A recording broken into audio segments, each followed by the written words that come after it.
मेरा good morning कहने का मतलब ये नहीं है कि मेरे को बहुत अच्छा लग रहा है गुड मॉर्निंग कहना। मैं गुड मॉर्निंग कहने का मतलब ये है कि मेरी आवाज आप तक आ रही है कि नहीं आ रही। अब भी जवाब थोड़ी देंगे। चलो देखो कोई बात नहीं है, फिर रोते रोलना, फिर करना, फोन करते रहना कॉलेज में ना कि मैडम आवाज नहीं आ रही, ये नहीं आ रही, वो नहीं आ रही। अच्छा देखना, हम लोग बात कर रहे थे एस ब्लॉक एलिमेंट्स की, जिसे मुझे जहां तक ध्यान है मैंने आपको परमाणविक त्रिज्या करवा दी थी कि परमाणविक त्रिज्याएं किस प्रकार बढ़ेंगी घटेंगी। मैंने पहले भी कहा था एक बार हम वर्ग में ऊपर से नीचे चलेंगे, आवर्त में बाएं से दाएं चलेंगे। हमें देखना रहेगा कि परमाणविक त्रिज्याओं का पर क्या इफेक्ट पड़ रहा है और आयनिक त्रिज्याओं पर क्या इफेक्ट पड़ रहा है। परमाणविक त्रिज्या का मतलब मेरा ये है कि बिल्कुल न्यूट्रल एटम। न्यूट्रल एटम का मतलब जैसे मैंने ये लिख दिया, ठीक है, जैसे मैंने ये लिख दिया, मैंने क्या कहा था कि जब आप वर्ग में ऊपर से नीचे चलते हो परमाणविक त्रिज्याओं के मान में बढ़ोतरी होती है। क्यों? उसका कारण है कि कोश में वृद्धि की वजह से एक कोश बढ़ जाता है। जैसे जैसे आप जैसे ही फर्स्ट से नीचे वाले वर्ग में आओगे तो एक कोश, दूसरे से तीसरे में आओगे तो एक कोश, तीसरे से चौथे में आओगे एक कोश, कोश पे कोश बढ़ते जा रहे हैं। बढ़ने को तो इलेक्ट्रॉनों की संख्या भी 2, 8, 8, 18, 18, 32, 32 करके बढ़ रही है, लेकिन इतनी नहीं बढ़ पाती कि भाई कमरे के बराबर जितना नहीं हो पाता है। तो कहते हैं कि परमाणु त्रिज्या ऊपर से नीचे चलने पर बढ़ने लगती हैं। यही कारण है कि सीजियम का आकार अपने वर्ग में सबसे बड़ा है ही। बाकी तो हम नीचे वालों का रेडियो एक्टिव एलिमेंट्स का तो हम कभी भी स्टडी करते नहीं है, हमारे काम नहीं है। इसके अलावा जब भी आप आवर्त में बाएं से दाएं चलते हो कोश वही रहना है, क्योंकि मुझे केवल और केवल क्षार धातु और क्षारीय मृदा धातु के बारे में डिस्कशन करना है। तो इसका मतलब क्या रहेगा, अगर मैंने ये कहा है कि यहाँ लिथियम है और यहाँ बेरिलियम है, तो मैंने कहा था कि ये इसका इलेक्ट्रॉनिक कॉन्फ़िगरेशन 1s2 2s1 है, और यहाँ क्या है 1s2 2s2। कोश वही है, केवल इलेक्ट्रॉनों की संख्या बढ़ रही है। कोश बढ़ने से कोई फर्क पड़ा तो पड़ा, लेकिन यहाँ पे कोश भी नहीं बढ़ा, ऊपर से इलेक्ट्रॉनों की संख्या बढ़ गई। इट मींस क्या हुआ, परमाणु त्रिज्याओं के मान कम हो गए हैं। ठीक है, तो ध्यान रखना, हमेशा ही ध्यान रखना, ऑलवेज रिमेंबर, वर्ग में ऊपर से जब भी आपको त्रिज्याओं से रिलेटेड कोई चीज आ जाएगी तो आपको सारी चीजें आ गई कंप्लीट। मतलब जब भी हम किसी के साइज के बारे में पता लगा पा रहे हैं, त्रिज्या का मतलब मेरा वही है साइज। साइज का मतलब, अरे साइज ही तो है कि उसकी नाभिक से उसकी बाह्यतम कोश की दूरी कितनी है। क्लास का साइज कैसे पता लगाया जाएगा, इस बोर्ड से क्लास की कितनी सीट है, लास्ट सीट कितनी दूरी पर है, ऐसे तो पता लगाते हो। कि जैसे मुझे यहां से जयपुर जाना है तो यहां से इनिशियल स्टेट से जयपुर वाली दूरी देख लो, जयपुर की दूरी, तो पता चल जाएगा कि हाँ भाई जयपुर यहाँ से 300 किलोमीटर दूर है। तो पता कैसे लगाया कि इतनी दूरी हमारी बढ़ी। तो ध्यान रखना, नाभिक से बाह्यतम कोश के इलेक्ट्रॉन तक की दूरी उसका साइज होता है। यानी कि वर्ग में जब आप ऊपर से नीचे चलते हो आकार बढ़ता है, और आवर्त में बाएं से दाएं चलने पर आकार घटता है। ध्यान रखना, इसी के आधार पर हम और सारे के सारे कंपैरेटिव स्टडीज करेंगे क्षार धातु और क्षारीय मृदा धातु के बारे में। अच्छा देखो, आयनिक त्रिज्याएं, आयनिक रेडियस, आयनिक का मतलब है आयन के बारे में बात कर रहे हो। आयन का मतलब क्या है, आयन का मतलब है कि आप एक इलेक्ट्रॉन बाहर निकालो, प्लस के फॉर्म में चेंज करो उसे। पहले तो मैं बात करूंगी केवल एक इलेक्ट्रॉन के पर्पस से कि एक इलेक्ट्रॉन निकालने पर क्या होता है, बाकी फिर हम देखेंगे 2 इलेक्ट्रॉन निकालना क्या है, 3 इलेक्ट्रॉन निकालना, ये चीजें ज्यादा नहीं, बस केवल आयनिक त्रिज्याओं के बारे में बात करेंगे। तो देखना, इधर देखना ध्यान से, लिथियम लिखा था मैंने यहाँ पे, मैं केवल 2 को लेके चल रही हूँ, बाकी कोई मतलब नहीं है मुझे। यहाँ बेरिलियम ले लेना, यहाँ सोडियम ले लो, और यहाँ ले लो मैग्नीशियम। ठीक है, यही तो थे ना। अच्छा देखना, इसका इलेक्ट्रॉनिक कॉन्फ़िगरेशन क्या था, इसका क्या था, मतलब नॉर्मल 1s2, ऐसे बनेगा ये 3s1। ठीक है ना, पूरा नहीं लिखना है मुझे, केवल एक पर्पस बताना है कि मतलब क्या है इसका। ये देखो बेरिलियम का 1s2 2s2, और यहां क्या आएगा 3s2 +1। आयनिक त्रिज्या का मतलब क्या है मेरा, कि मुझे लिथियम को प्लस फॉर्म में निकालना है, बेरिलियम को प्लस फॉर्म में निकालना है, सोडियम को प्लस फॉर्म में निकालना है, और मैग्नीशियम को प्लस फॉर्म में निकालना है। ठीक है, प्लस का मतलब एक इलेक्ट्रॉन बाहर निकलना, क्या निकलना, एक इलेक्ट्रॉन बाहर निकलना। तो आप में से मुझे कोई बता सकता है कि आवर्त में बाएं से दाएं चलेंगे और ऊपर से नीचे चलेंगे आयनिक त्रिज्याओं पर, भूल जाओ पुराना क्या पढ़ा, क्यों पढ़ा, किस लिए पढ़ा, ये सब भूल जाओ, नए टॉपिक पर ध्यान दो। देखो सबसे पहले मेरा सबसे अच्छा तरीका है किसी भी चीज को पढ़ने का कि सबसे पहले जो मैं कह रही हूं वो सुनो, अपने थोड़े कंसेप्ट मिलाओ कि हाँ मैडम मैं मतलब मैं ऐसा सोचता हूँ, मैडम ऐसे सोच रही है, क्यों क्लैश कर रही हैं चीजें, मिक्स हो रही है, इसका मतलब हाँ ठीक है मैं सही सोच रहा था या मैं सही सोच रही थी, मैडम गलत सोच, कोई दिक्कत नहीं है, मैं गलत हूँ कोई फर्क नहीं पड़ता मुझे, मैं मुंह पे कहने के लिए तैयार हूँ मैं गलत हूँ, मुझे कोई टेंशन नहीं है, मैं कभी ये नहीं दिखाऊंगी कि हाँ नहीं मैं मैडम हूँ, तो मैं भगवान थोड़ी हूँ, गलतियां भगवान से भी होती हैं। तो ये चीज ध्यान रखना। और दूसरी चीज ध्यान रखो कि जब तक आप अपने कंसेप्ट क्लियर नहीं करेंगे, मैं किसी एक पर्टिकुलर स्टूडेंट से पूछ नहीं सकती तेरे समझ में आया, तेरे नहीं आया समझ में, खुद ही कंसेप्ट क्लियर करने पड़ते हैं, या जीना भी खुद के लिए और मरना भी खुद ही के लिए। ये चीज ध्यान रखो, जैसे पढ़ना है खुद के ऊपर होके पढ़ना कि हाँ मुझे ये चीज समझ नहीं आ रही, मैं पूछूं दोबारा, मुझे ये नहीं आ रहा, मुझे ये पूछना है। बाकी शर्माना और माना मेरे सामने बिल्कुल भूल जाओ कि मुझे मैडम, अच्छा मैडम खड़ी है, अच्छा मैं शर्मा, बस ऐसा छोड़ दो, ये समझो कि इसको भी कुछ नहीं आता, मुझे भी कुछ नहीं आता, बस खत्म। आता ही नहीं है तो क्या टेंशन। हम पता कब डरते हैं, हम डरते तब हैं जब हमें, मैं स्टेज, यहाँ पे स्टेज एक मंच है, यहाँ पे खड़े होके बोलने में क्यों हेजिटेशन होती है, इसलिए कि आपको एक तो खुद पे भरोसा नहीं है और दूसरा आपको अपने से ज्यादा बुद्धिमान लग रहा है। मंच पर खड़े होने के दो हमेशा ट्रिक समझ लेना, सबसे पहले तो अपने अंदर कॉन्फिडेंस डेवलप करो, और दूसरी चीज सबसे बड़ी, सामने वाले सब बेवकूफ है ये सोचकर अगर बोलोगे तो कभी जिंदगी में ना तो हेजिटेट होगे ना बोलने में कभी हकलाओगे। डरता कब है, पैर कब कांपते हैं, जब कांपते हैं जब लगता है हाँ ये मेरे सामने बैठे हैं इनको आता है और मेरे से ज्यादा आता है। बस इतना सोचो कि इनको नहीं आता तो पूछना है तो पूछो, बिल्कुल कोई बिना हेजिटेशन के, हो सकता है आपका कोई क्वेश्चन इन्हें भी अच्छा लग जाए और इनके काम आ जाए, ठीक है ना। तो ये चीज ध्यान रखो। अब देखना +1 का मतलब क्या है, एक इलेक्ट्रॉन का बाहर निकलना। 2s1 से एक इलेक्ट्रॉन बाहर निकला, एक कोश की कमी हो गई, एक कमरा पूरा खत्म हो गया। अच्छा, practice makes man be perfect. देखना, एक इलेक्ट्रॉन बाहर निकलने का मतलब क्या है, पूरा का पूरा एक कमरा खत्म हो गया।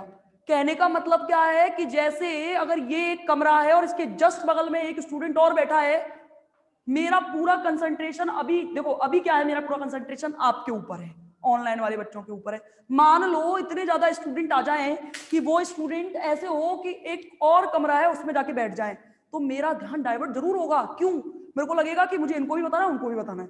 मान लो उन्हें मेरी चीज समझ में नहीं आ रही, मैडम बेवकूफ है इनको पढ़ाना नहीं आता, भाग गए, तो मेरा ध्यान उन पर रहेगा। वो एक कमरे के दो बच्चे बैठे, वो भाग गए चले गए, मेरा पूरा का पूरा ध्यान देखो एकदम से चेंज हुआ। जो मतलब कहने का मतलब केवल और केवल आप तक आके सिमट गया, फिर मेरे को उससे कोई मतलब नहीं गया कि नहीं गया। देखो यहां से एक इलेक्ट्रॉन बाहर निकल गया, निकला कि नहीं निकला, केवल कोश क्या बचा, 1s। बहुत बड़ी कमी हुई है, ध्यान रखना, एक कमरे की कमी हुई है, इलेक्ट्रॉन तो गया वो चीज छोड़ो, यहां से एक कोश कम हो गया, यानी कि नाभिक से अट्रैक्शन फोर्स एकदम से बढ़ा। क्योंकि अभी मेरा अट्रैक्शन फोर्स गिना जा रहा था इस एक इलेक्ट्रॉन से, क्योंकि बाह्यतम कोश के इलेक्ट्रॉन से मेरी दूरी, मेरी त्रिज्या कहलाती थी कि नहीं कहलाती थी। अब मैंने जैसे ही इसे खत्म किया, मेरी दूरी अब किससे निर्धारित होने लग गई, इन दो इलेक्ट्रॉन से। ये एक कोश खत्म हुआ, ये एक कोश पूरा का पूरा खत्म हो गया, लेकिन यहां पे मेरा अट्रैक्शन फोर्स केवल 1s के इलेक्ट्रॉन्स पर रह गया है, और अट्रैक्शन फोर्स में एकदम से वृद्धि होने की वजह से आकार सिकुड़कर छोटा होगा। यही कारण है कि क्षार धातुओं की आयनिक त्रिज्याओं के मान क्षारीय मृदा धातुओं की आयनिक त्रिज्याओं के मान से कम होते हैं। इससे कोई फर्क नहीं पड़ रहा इसका इलेक्ट्रॉनिक कॉन्फ़िगरेशन क्या था, 2s2, यहां से एक इलेक्ट्रॉन निकला, कोई फर्क नहीं पड़ता, क्या है एक ही तो गया है, मेरा पूरा ध्यान अभी तक तो उस पर है, ऑब्वियस सी बात है मेरा पूरा ध्यान अभी तो। लेकिन अगर यहां तो पूरा का पूरा एक कोश खत्म हुआ है, तो ध्यान रखना पेपर में पूछा गया है, कारण सहित बताइए कि क्षार धातुओं की आयनिक त्रिज्याओं के मान क्षारीय मृदा धातुओं की अपेक्षा कम होते हैं, क्यों, तो उसमें कहोगे सबसे पहली बात तो ये है कि जैसे ही हम आवर्त में बाएं से दाएं चलते हैं, तो हम जैसे ही आयनिक त्रिज्याओं के लिए एक इलेक्ट्रॉन बाहर निकालेंगे, तो क्षार धातुओं में पूरा का पूरा एक कोश खत्म हो जाएगा। एक कोश खत्म होने का मतलब यह है कि नाभिक से केवल अट्रैक्शन इन दो इलेक्ट्रॉन्स का रह जाएगा, नाभिक का आकार सिकुड़कर छोटा हो जाता है, और छोटा होने की वजह से आयनिक त्रिज्याओं के मान घट जाते हैं। जबकि इसमें कम तो इसका भी हुआ है, ये ध्यान रखना, परमाणविक त्रिज्याओं से तो कम ही रहेगा आयनिक त्रिज्याओं का मान, ये तो मानते हो, परमाणविक त्रिज्याओं का कम क्यों रहेगा, यहाँ दो इलेक्ट्रॉन है, यहाँ एक इलेक्ट्रॉन है। परमाणविक त्रिज्याओं से तो हमेशा कम होता है, लेकिन अब कंपैरेटिवली स्टडी करने का मतलब क्या है कि इन दोनों की स्टडी करनी है। तो ध्यान रखना, क्षार धातुओं की आयनिक त्रिज्याओं के मान क्षारीय मृद धातुओं की अपेक्षा कम होते हैं। ये तो था आवर्त में। अच्छा, वर्ग में क्या फर्क पड़ेगा? वर्ग में भी आयनिक त्रिज्याओं के मान घटते जाएंगे। देखो वही चीज है, सेम, ऊपर से नीचे चले, एक एक इलेक्ट्रॉन निकालते जाओ बाहर। एक एक इलेक्ट्रॉन निकालने का मतलब क्या हुआ? देखो, बढ़ तो ऊपर से आयनिक त्रिज्याओं के मान भी बढ़ते हैं और परमाणविक त्रिज्याओं के मान भी बढ़ते हैं। इसीलिए परमाणविक त्रिज्या और आयनिक त्रिज्याओं को दोनों की कंपैरेटिव स्टडी एक साथ करते हैं कि परमाणविक त्रिज्याओं के मान वर्ग में ऊपर से नीचे चलने पर बढ़ते हैं, आयनिक त्रिज्याओं के मान भी बढ़ते हैं, लेकिन परमाणविक त्रिज्याओं की अपेक्षा कम होते हैं, क्योंकि एक कोश की कमी होने की वजह से नाभिक का आकार सिकुड़कर क्या हो जाता है? छोटा हो जाता है। तो हमेशा ध्यान रखना, वो कंपैरेटिव स्टडी पूछेगा आपसे परमाणविक त्रिज्या और आयनिक त्रिज्या की। कोई डाउट है? आ गया?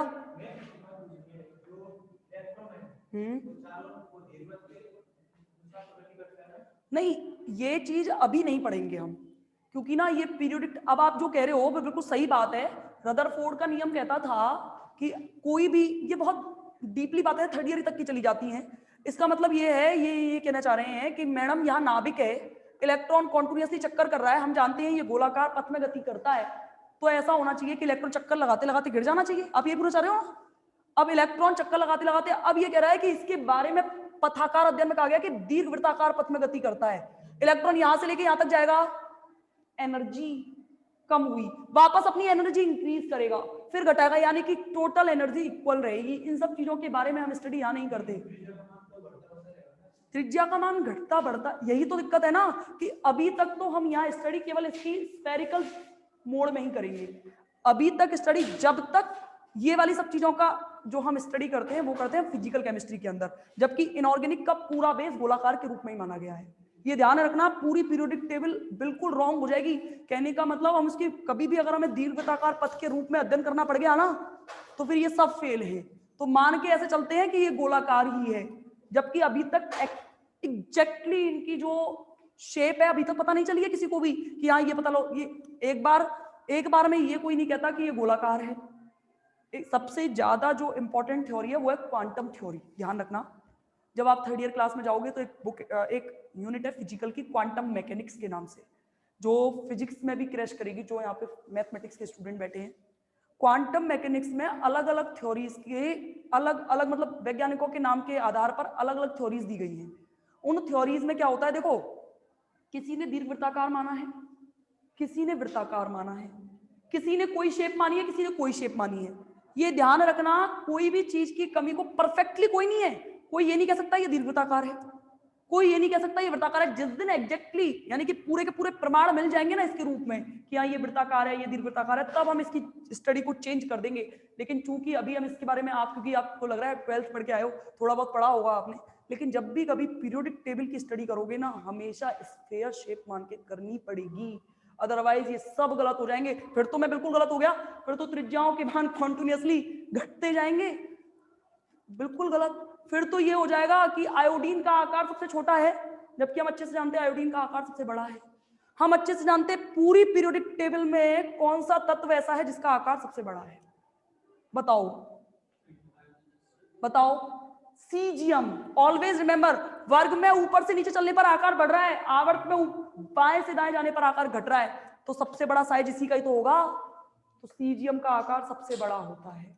इन सब चीजों के बारे में हम स्टडी, क्योंकि ये आयनिक विलेयताओं में जब मैंने पढ़ाई थी तब भी बताया था कि जैसे जैसे साइज बढ़ती जाती है विलेयताओं के मान घटते चले जाते हैं, क्योंकि साइज की वजह से क्या होता है, जो विलेय के जो अणु हैं वो विलायक में स्थान ज्यादा घेरेंगे, अणुओं की गति परस्पर अच्छे से नहीं हो पाएगी और अच्छे से विलेयशील नहीं होंगे, और विलेयशील नहीं होंगे तो विलेयता का मान घट जाता है। ये सारी चीजें मैंने बताई थी, तो ये चीज ध्यान रखना। आयनिक, ये चीज छोड़ दो कि स्फेरिकल, अभी तो हम स्फेरिकल मान के पूरी पीरियोडिक टेबल को अध्ययन करेंगे। बाकी तो देखो सबकी मुख्य क्वांटम संख्याएं, द्विगंशी क्वांटम संख्याएं, चुंबकीय क्वांटम संख्याएं, सारी की सारी मान निकल के इनके सब कुछ थर्ड ईयर में जाओगे ना, ये बिल्कुल अपोजिट हो जाएंगी सारी चीजें। इसीलिए तो यही कारण है। अच्छा, आपने कभी सोचा कि मैडम थर्ड ईयर में पीरियोडिक टेबल क्यों नहीं है? थर्ड ईयर में पीरियोडिक टेबल इसलिए नहीं है कि अगर पीरियोडिक टेबल रख दी ना तो थर्ड ईयर की सारी थ्योरीज क्रैश कर जाएंगी। फिर गलत हो जाएंगी चीजें। इसलिए ये मानते हैं कि पहले पीरियोडिक टेबल पढ़ा दो, उसके बाद और थ्योरीज दे दो, ये रीजन है, ठीक है। तो ये ध्यान रखना, स्फेरिकल मान के हमें इनका अध्ययन करना पड़ेगा। ये था आपकी परमाणविक त्रिज्या और आयनिक त्रिज्या। उन्होंने क्या माना, क्या नहीं है, किसने क्या किया क्या नहीं किया है, किसी को कुछ नहीं पता है। बस इतना है कि यहाँ जो दिया हुआ है पढ़ते जाओ और पढ़ाते जाओ बस। अच्छा, आयनन विभव, आयनिक पोटेंशियल क्या होता है?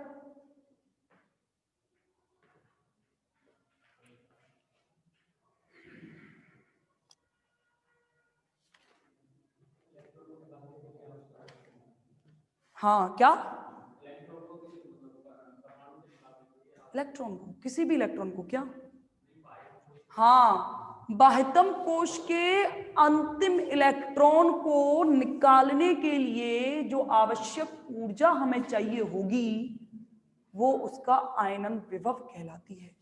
ध्यान रखना, मैं एक चीज जो बता रही हूं यहां तो आपको लग रहा होगा कि अभी है ना, आप जब अभी ये सारी चीजें मैं बताना नहीं चाहती, लेकिन मैं बता दूं कि एक हम टॉपिक पढ़ते हैं ऊष्माधारिता, ठोसों की ऊष्माधारिता के बारे में एक टॉपिक पढ़ते हैं जिसमें आपकी एक एनर्जी आती है। उस एनर्जी की डेफिनेशन बिल्कुल सेम ये है, जिसमें वो प्लांक के क्वांटम सिद्धांत में फोटोन को निकालने के लिए आवश्यक ऊर्जा जो हमें चाहिए होती है उसको कहते हैं फोटोन ऊर्जा। वो उसकी डेफिनेशन बिल्कुल सेम है। यहाँ पे ध्यान रखो, यहाँ बहुत सारी चीजें क्रैश करती है, बाद में वो उसको पर्सनली फिजिकल की किताब में तो दे रखा है कि what is the definition of आयनन विभव और photo electron energy. Photo electron energy की क्या है रियल डेफिनेशन, दोनों एक दूसरे के बिल्कुल डिस्क्रिमिनेट हैं, बिल्कुल अलग अलग चीजें हैं। तो देखना, बाह्यतम कोश से अंतिम इलेक्ट्रॉन को निकालने के लिए आवश्यक ऊर्जा उसका आयनन विभव कहलाती है। मुझे खुद ही बताओ कि नाभिक से अंतिम इलेक्ट्रॉन की दूरी सबसे ज्यादा कब होगी? जब आकार बड़ा होगा। यानी कि नाभिक से दूरी कम होने का मतलब है मुझसे आकर्षण बल कम हो जाना, और मुझसे आकर्षण बल कम हो गया इसका मतलब कहने का मेरा ये है कि अगर पीछे वाली लाइन में कोई विद्यार्थी बैठा है और मैं यहां खड़ी हूं, अब पूरी छकाछक क्लास भरी हुई है और बाहर से उसे कोई आता दिखाई दे गया, तो जितनी एनर्जी इन बच्चों को यहां से निकलने में लगानी पड़ जाएगी ना, उससे आधी से कम एनर्जी में वो बच्चे बाहर निकल जाएंगे। मेरा ध्यान ही नहीं है, मेरा अट्रैक्शन फोर्स उन तक कम हो गया है। यानी कि मुझे जब तक मुझे दिखाई दे रहा है, थोड़ा बहुत डर भी है, कुछ टाइम बाद थर्ड ईयर में जाओगे तो डर भी खत्म हो जाएगा, फिर तो यहां से भी निकल के भाग जाते हो, वो एक अलग बात है। मेरा कहने का मतलब क्या है कि जब जब मुझसे आकर्षण बल कम होगा, नाभिक से अट्रैक्शन फोर्स कम होगा, तब तब आपको एनर्जी जो है फ्रेंशियम, अरे ठीक है ना, फ्रेंशियम के बारे में कौन कह रहा है, मैं बात ही नहीं कर रही। मैंने कह दिया रेडियो एलिमेंट्स के बारे में मैं बात ही नहीं करूंगी, ठीक है। मैं तो अभी वैसे केवल नॉर्मल बताया आपको, ऐसे मत जाओ भाई, कोई बात नहीं, ठीक है। देखो, जब भी आप जैसे आप आवर्त में वर्ग में ऊपर से नीचे चलते हो, देखो आयनन विभव भी 2-3 प्रकार के होते हैं। प्रथम आयनन विभव, द्वितीय आयनन विभव, सबके अलग अलग पढ़ेंगे हम। पेपर में कैसे पूछता है मैं बताती हूँ। प्रथम आयनन विभव का मतलब है अंतिम इलेक्ट्रॉन को निकालने के लिए आवश्यक ऊर्जा, और द्वितीय आयनन विभव का मतलब है दूसरा अंतिम इलेक्ट्रॉन।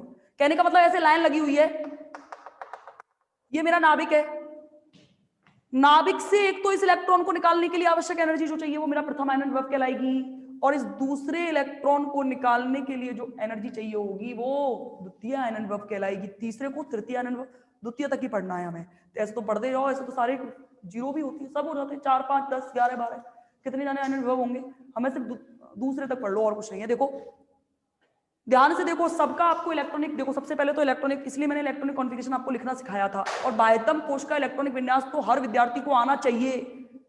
दूसरी चीज ये है कि उनको साइज के बारे में पता होना चाहिए कि साइज बढ़ता है घटता है, क्या होता है, कुछ नहीं पता भैया, तुम पता है कितना पता है, वो दिमाग में कितना बैठ रहा है मुझे पता है, सुनी हुई चीजें इतने अच्छे से याद नहीं रहती, अब तक लिखो नहीं। तो चीजों को ऐसे मेरे चेहरे देखने से अच्छा है कि नोट्स होने चाहिए, कि जिससे क्या होता है कि नोट्स में पढ़ के आपको ये चीज समझ में आए। देखो पढ़ के आओ, यहां आके सुनो, घर जाके पढ़ो, तब चीजें स्थायी होंगी। लिखोगे नहीं ना हाथ से, इस दुनिया का कोई भारतीय आज तक पैदा नहीं हुआ जो बिना लिखे पेपर में पास हो जाए। जब तक लिखकर नहीं देखोगे ना, हम जो एज्यूम करते हैं ना चीजें, वो एज्यूम जैसे मैंने कोई चीज एज्यूम की, जैसे कोई स्टोरी किसी ने एज्यूम की, कोई लिखने वाला कोई कवि है, वो एज्यूम करता रहा करता रहा करता रहा, कल्पना शक्ति की पावर बढ़ जाएगी भले ही, लेकिन लिखेगा ना जब, तो उतना ही 20% से ज्यादा लिख नहीं सकता। पहली बार आप सोचो कि मैं कोई फेयर करने बैठूं, पेपर में डायरेक्ट लिखने बैठूं, ठीक है पीडीएफ में से पढ़ लिया, अच्छा ऐसे ऐसे ऐसे ऐसे पीडीएफ में से पढ़ लिया, मेरी गारंटी है कि 20% से ज्यादा एक भी स्टूडेंट ऐसा नहीं है जो एग्जैक्टली लिख के आ जाएगा। कम से कम नहीं तो एक बार तो लिखना चाहिए, एक बार तो हाथ से नोट्स बनाने होंगे, जब जाके चीजें स्थायी होती हैं, वरना ऐसे तो भैया गई यूनिट 2 यूनिट हो गई, कुछ भी नहीं है ना। तो मैं अभी पेपर लेने बैठ जाऊं ना, तो एक भी स्टूडेंट ऐसा नहीं जिसके पूरे में से पूरे नंबर आ जाए कि यार ठीक है मैडम मैंने ये यूनिट पढ़ी हुई है, आप लो टेस्ट। कुछ ना कुछ गलतियां होंगी, क्योंकि मुझे पता है ना, इतना मारती यहाँ कोई बैठा नहीं है, चाहे वो 95% वाला हो चाहे 100 वाला, ऐसे तो है नहीं 100 वाला ना, ठीक है। देखो ऐसे, और 95 जिसकी है 12th में, अच्छा इनकी, अच्छा 9, अच्छा अच्छा 60% से ऊपर किसकी है? 60 से 70 के बीच में, 1 2 60 से 70 के बीच में, 70 से 80 के बीच में, 1 2, अरे तेरी बाकी सारे 80 से ऊपर है क्या? 80 से ऊपर, 1 2 3 4, 85 से ऊपर, 90 से ऊपर, अरे तेरी 95 से ऊपर, और 60 से कम कौन है? फिर आप किसमें आती हो? 60, बहुत बढ़िया, और कितनी चाहिए? बहुत है 91, मैंने तो कभी सपने में नहीं देखी, मेरी तो उल्टी भी नहीं बनी 190। खैर, परसेंटेज नेवर डिफाइन स्टूडेंट, किसी भी स्टूडेंट को परसेंटेज कभी डिफाइन नहीं करती है, ठीक है ना। ऑलवेज रिमेंबर, खुद को कभी कम मत समझो, सब बढ़िया है, जिनकी 60 बनी है उनकी कोई परिस्थितियां रही होंगी, जरूरी थोड़ी है, ठीक है। देखो कोई बात नहीं है, आवर्त में ऊपर से नीचे जब आप चलते हो, सॉरी वर्ग में ऊपर से नीचे चलते हो, कोश में वृद्धि की वजह से आकार बढ़ता है, ठीक है। देखना भाई, हमेशा याद रखना, ये एस के पोजीशन में नहीं माना जाएगा, क्योंकि आप कहोगे कि मैडम ये अर्धपूरित है। रिक्त, अर्धपूरित और पूर्ण पूरित विन्यास और सभी विन्यास की अपेक्षा सबसे ज्यादा स्टेबल कॉन्फ़िगरेशन होता है, यानी कि उनसे इलेक्ट्रॉन निकालना इतना आसान नहीं है। रिक्त का मतलब ये कि सारे के सारे इलेक्ट्रॉन बाहर निकल जाए, उसे किसी से कोई लेना देना है ही नहीं, क्या इलेक्ट्रॉन निकालोगे? जब इलेक्ट्रॉन है ही नहीं क्या निकालोगे? कहां से दोगे? एनर्जी देते जाओ तो कोई फर्क नहीं पड़ रहा। अर्धपूरित में सारे, ये तो पढ़ेंगे जब आप सेकंड में जाएंगे, आयन विनिमय ऊर्जा काम करती है, और एक फैक्टर है आयन विनिमय ऊर्जा और एक विलायकन ऊर्जा, दोनों एक साथ काम करती है। इसी कारण है कि जो हाफ फिल्ड है वो भी स्टेबल होता है। पूर्ण पूरित को तो खैर मतलब ही नहीं है, जब पूरा भरा हुआ है तो काय को तो किसी से रिएक्शन करेगा, क्या जरूरत पड़ रही है? तो ध्यान रखना ये वाली चीज। देखो मेरा इलेक्ट्रॉनिक कॉन्फ़िगरेशन, अभी मैं केवल एक ही वर्ग की यानी कि क्षार धातुओं के बारे में बात कर रही हूं। लिथियम का क्या इलेक्ट्रॉनिक कॉन्फ़िगरेशन होता है? ठीक है, अंतिम इलेक्ट्रॉन निकालने का मतलब क्या है? 2s से एक इलेक्ट्रॉन बाहर निकालना। जैसे ही आप 2s से एक इलेक्ट्रॉन बाहर निकालोगे, 1s में पूर्ण पूरित विन्यास मिलेगा, और पूर्ण पूरित विन्यास का मतलब यह है कि स्टेबल विन्यास हो गया है, और स्थायी विन्यास से अगली एनर्जी निकाल, यानी कि मेरा कहने का मतलब जैसे ही इससे एक इलेक्ट्रॉन निकलेगा बहुत कम ऊर्जा में बाहर निकल जाएगा। क्यों निकल जाएगा? क्योंकि इसके निकलते ही लिथियम जानता है कि मेरे पास जब तक ये इलेक्ट्रॉन है मुझे औरों से क्रिया करनी पड़ रही है, क्योंकि मुझे एक इलेक्ट्रॉन की आवश्यकता और है। लेकिन जैसे ही ये कह रहा है कि कैसे भी काश ये इलेक्ट्रॉन मेरा बाहर निकल जाए, मुझे किसी से कोई लेना देना ही नहीं रहे, तो ये एक इलेक्ट्रॉन बाहर निकालकर आसानी से अपने पूर्ण पूरित विन्यास में आ जाता है, जो कि सबसे ज्यादा स्थायी विन्यास है। और इस स्टेबल कॉन्फ़िगरेशन के होने की वजह से इसके प्रथम आयनन विभव के मान बहुत कम होते हैं। क्यों? ध्यान रखना, क्योंकि अंतिम इलेक्ट्रॉन को निकालने के लिए बहुत कम ऊर्जा की आवश्यकता होगी, क्योंकि अंतिम इलेक्ट्रॉन निकलते ही ये स्थायी विन्यास जो कि पूर्ण पूरित विन्यास है वो धारण कर लेगा, और पूर्ण पूरित विन्यास धारण करने के बाद में इसे कोई आवश्यकता नहीं कि किसी से कोई क्रिया करे या क्या करे। तो ध्यान रखना प्रथम आयनन विभव के मान कम होंगे। अब देखो, अगर मैं बेरिलियम की बात करूं, अच्छा चलो ठीक है, वर्ग में ऊपर से नीचे चलने पर आकार बढ़ेगा, अट्रैक्शन फोर्स कम होता चला जाएगा, नाभिक से आकर्षण बल कम होगा, आयनन विभव के मान कम होते चले जाएंगे। ध्यान रखना, वर्ग में ऊपर से नीचे चलने पर आयनन विभव के मान कम होते हैं। आवर्त में बाएं से दाएं चलने पर क्या फर्क पड़ेगा वो देखें, 1s2 कोई फर्क नहीं पड़ना। ठीक है, सबसे पहले देखो, अब देखो यहां पे आप कोई भी विन्यास स्टेबल विन्यास से नहीं बता सकते, क्योंकि कोई फर्क नहीं पड़ता एक इलेक्ट्रॉन निकलने के बाद में क्या बचता है क्या नहीं बचता। कोष तो फिर भी पूरा का पूरा भरा हुआ है, आधा भरा हुआ है, कैसा भी भरा हुआ है, इलेक्ट्रॉन तो है। लेकिन अब कैसे निकालूं मैं, अब निकालूं साइज से।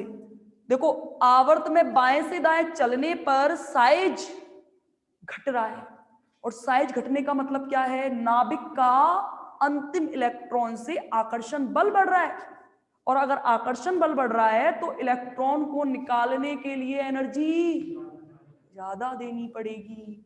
यही कारण है कि क्षारीय मृदा धातुओं के प्रथम आयनन विभव के मान क्षार धातुओं की अपेक्षा अधिक होते हैं, और सेम वर्ग में ऊपर से नीचे चलने पर घटते जाएंगे। अब चलो दोनों के कंपैरेटिव स्टडी करें जरा। प्रथम आयनन विभव के मान इसके कम होंगे अपेक्षाकृत इससे।